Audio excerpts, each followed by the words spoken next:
Good morning. This is Frank Mitchell, Chairman of the Progressive Liberal Party, Minister for the Public Service and Foreign Affairs. And today is Wednesday, the 17th of November, 2021. So I want to thank the Attorney General, Ryan Pinder, for revealing to us the cost of the malicious prosecutions of Shane Gibson and Frank Smith to the public treasury.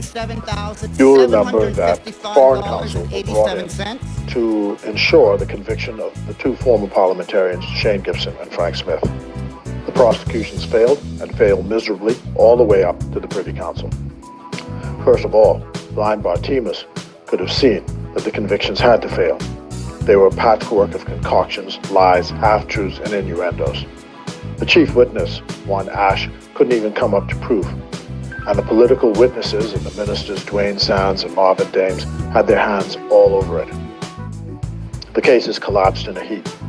The Prime Minister, the former Prime Minister now, Hubert Minnis, has not apologized for his nasty conduct in this matter. I believe it's time for us to consider a commission of inquiry to look into these matters, the questions of governance during the pandemic, and now that we have the report on Manisha role as Minister of Sports, there must be some public accounting. So Christmas is coming, and as the Yuletide music fills the air, people at large are becoming more and more frantic. The realities are beginning to bite, and the tide of complaints is beginning to rise. Well, this is where, in my view, a strong party organization comes in.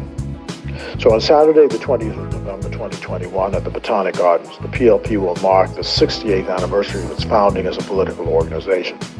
It's the oldest political party in the country, the first party to put the general good over private success. So come join us for the occasion on Saturday, this coming Saturday from 10 to 12, with a religious observance, and then a fun day from until 5 p.m., from noon until 5 p.m. at the Botanic Gardens in Chippingham. So see you there. Finally, I had an interesting chat with the governor of the Central Bank, John Rowe. He thinks that the government can do more to help develop the private sector by mobilizing more private capital to support entrepreneurship in the Bahamas. That is, spend private capital to get businesses going. Right now, there are $2 billion of surplus monies in the Bahamian banks, and it's going nowhere. So time to take some of that money and put in high-risk ventures. Perhaps startup businesses will reduce the insatiable demand for working for the government. So I want to encourage at this time private capital to go about trying to mobilize money, get the money out of the banks into the venture capital area.